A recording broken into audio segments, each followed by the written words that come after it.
glad to have you join us yet again on Enterprise Morning today. Let's get to our conversation for today.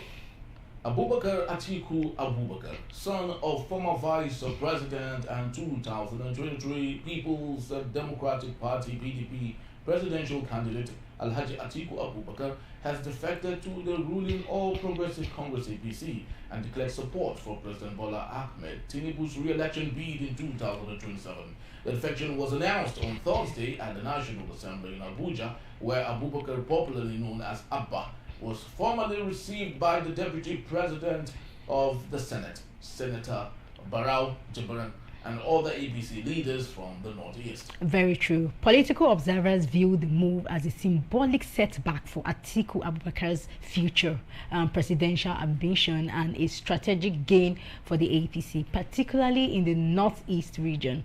Now, addressing party leaders, Abba announced his resignation from the PDP and described his decision to join the APC as historic and personal. He directed members and coordinators of his political platform, the Haske Atiku Organisation, founded in 2022, to immediately defect to the APC and mobilize support for President Tinubu's renewed hope agenda ahead of 2027. Let's get talking where he still have his greatness with us. Thank you so very much, Barrister, for hanging on. And just to let you know, he joins us from Delta State. Thank you, Barrister. Let's get to talking about this move. Lots of people have called it Tales by the Moonlight. That is just but a deflection of attention from Atiku Abubakar. And of course, lots of people will not believe that this is what he should be, that the son of Atiku Abubakar is but a mole planted like other moles within the within the APC to destroy that party. What's your take on this, Barrister? First of all, it may even surprise you to know that son of Atiku Abubakar, I don't think we know him. I don't know him, and he may also not be known to the vast majority of Nigerians. Yeah. I know Atiku Abubakar has many children. I know that one, I cannot even remember his name. There was one of his children that will run again for re-election. One of the sons declared that a time ago. I don't even know whether it's this particular son. But the basic point is that since he's relatively unknown, apart from being the son of our former vice president, that he does not come with much political weight and value. I'm sure you remember, I'm finding it difficult to remember this article's age. Just before the 2023 election, this article's age suddenly turned. No, not Bola. Before 2023. Bola is just a recent article's age now. This article's age turned and went to join APC, joined and was even blackmailing Atiku Abubakar. I can't remember the name now, whether Michael or something. Blackmailed Atiku Abubakar and even released some videos that Atiku Abubakar made to, pull him down syndrome. But at the end of the day, that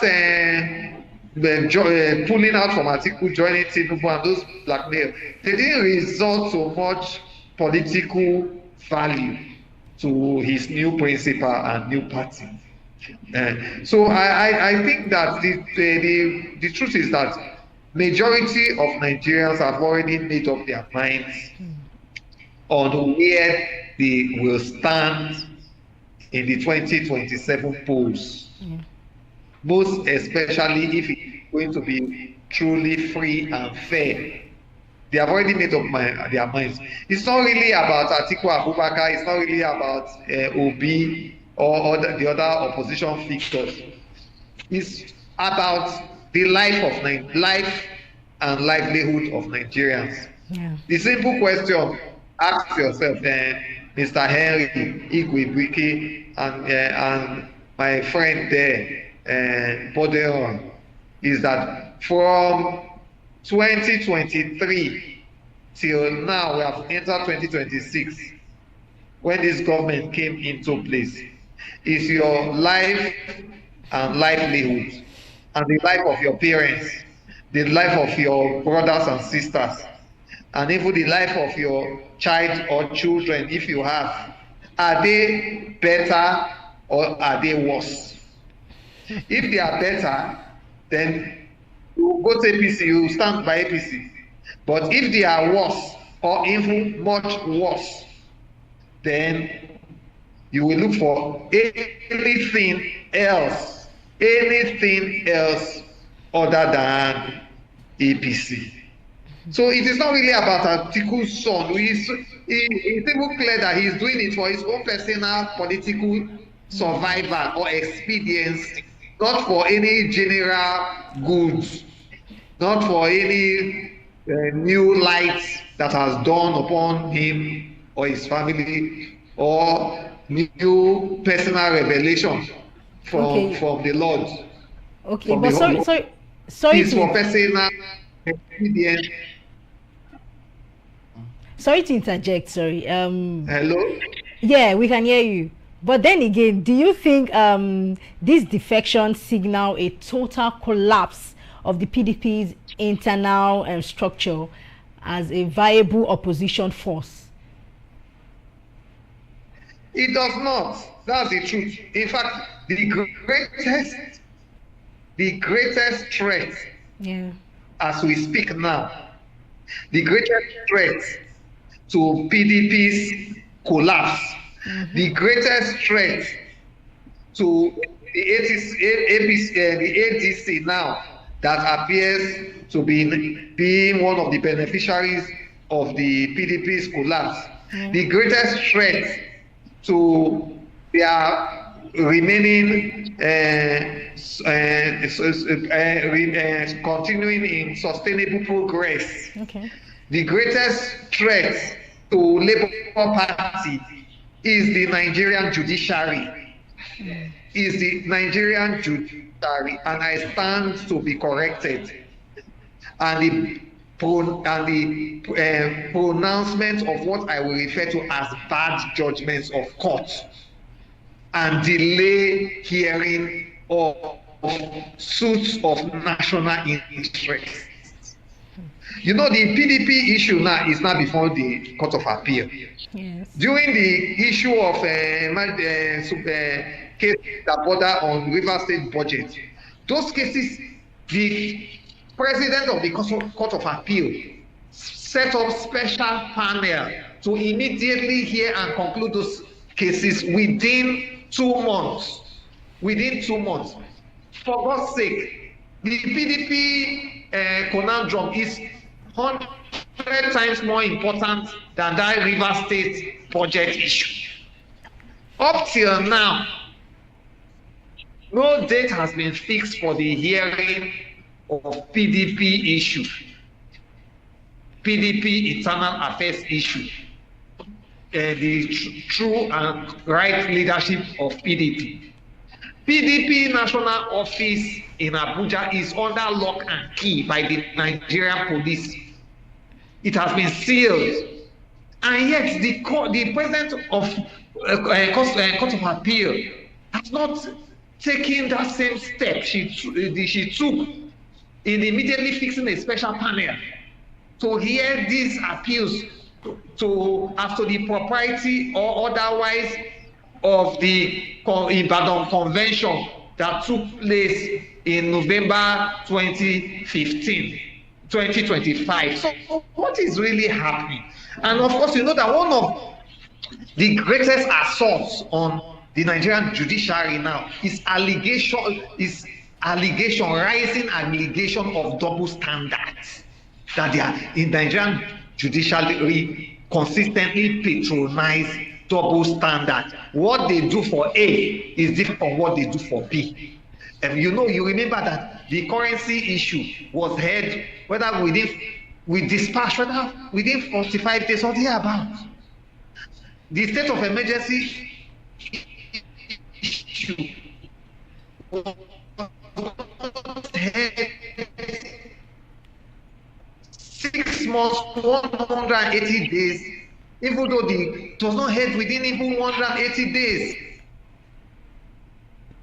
The suit was filed in March. He promised that immediately after there was no further correspondence from him on why it is not being heard after Easter vacation until an even NBA conference in August. Almost so many lawyers pleaded with the Chief Justice of Nigeria to immediately constitute a panel and fix that case for hearing, whichever way the court will decide, so as to maintain the integrity of the judiciary, that the judiciary does not demonstrate partisanship.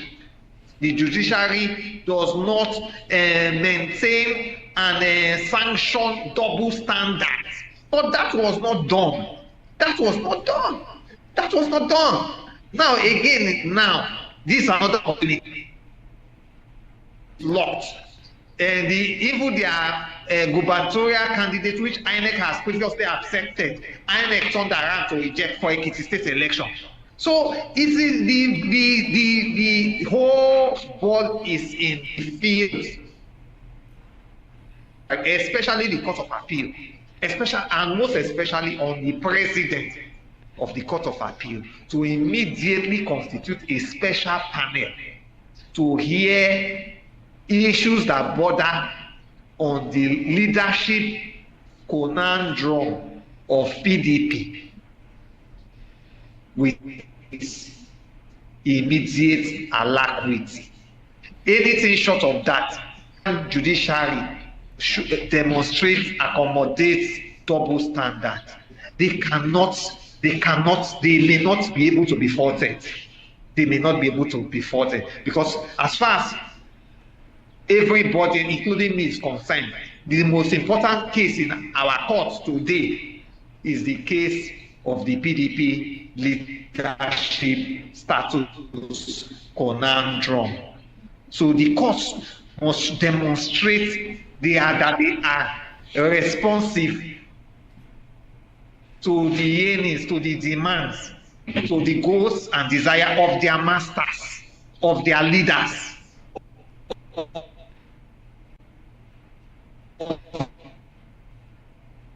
their lords, who are the Nigerians themselves. Courts do not serve themselves. They do not serve special utility vehicle. Courts do not serve special purposes. They are put in place by Nigerian people to serve their lords and masters, who are the same Nigerian people. So they cannot serve their own interests. And that's why courts are forbidden to do what they like. Courts and judges do not do what they like. But at this point, it is legally forbidden. Sorry for interjecting, Barrister. At this point, Barrister, can you hear me? Hello, Barrister, can you hear me? I can hear you. Can you hear me? Yes, I can hear you too. My question is this. Can you hear me? Yes, I can hear you, Barrister. Do you think at this point, PDP would in any way, at any point, field a candidate with the nature the judiciary had placed it today, come 2027?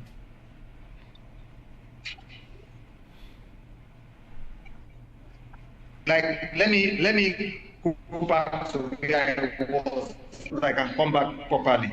Yeah. Courts and judges do not do what they wish. You know, in those days of monarchy, we say your wish is my command. Whatever the monarch wishes is our command. So they do as they wish. But times have changed. Those were modern era, Stone Age. Now, courts and judges cannot do what they wish. They are masters and lords, which are the Nigerian people, which are the wishes of the Nigerian people codified into laws with spirit and to satisfy the Nigerian people. So they do what the Nigerian people want. If you have a house help who the day that house help decides not to do what, I've gotten to a stage now where I can do what I like. you know that the day that that house help will be fired from service is very, very close. So in the same vein, sir, in the same vein, the relationship between public officers, including judges of all our courts and the Nigerian people, is simply a case of master and servant relationship. It's a master and servant relationship in blunt terms. And the servants are the judges, the masters are the Nigerian people. And so the judges must know that they are not lords unto themselves, but they are servants of their lords, who are the Nigerian people. And I hope that all of us must now put this pressure, this kind of pressure,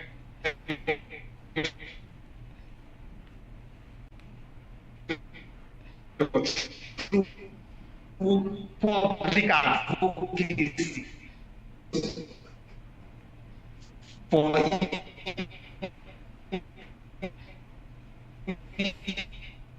Are you? We're having lots of can happen here, barrister. I think it's still talking. Well, I think, barrister, we have to leave it at this point because we can hardly hear you. Network is really a very big challenge for us. It has not. All right, I think we have to leave it at this point because we can't communicate. Barrister is speaking, but we can't seem to hear and get what he is saying. We have to leave it at this point. Hopefully, next time our connections will be better and our telcos will equally do better because in 2025, it's a global village where telecommunication should be swift, should be reliable, 100%, but a situation where we can't communicate because issues here and there, it's a very big challenge, but we have to leave it at this point. Thank you so very much, Barrister, for being part of our show today. And to you, wherever you've watched, streamed from around the world, thank you. Please do well to follow us. You can find us at enterprisetvnews.com. You may equally like, comment, and stream, if you may, when you visit us at Enterprise TV7. I am Henry. And I'm Ken, the boardroom. Have yourself a splendid day. God bless you. Bye. Bye-bye.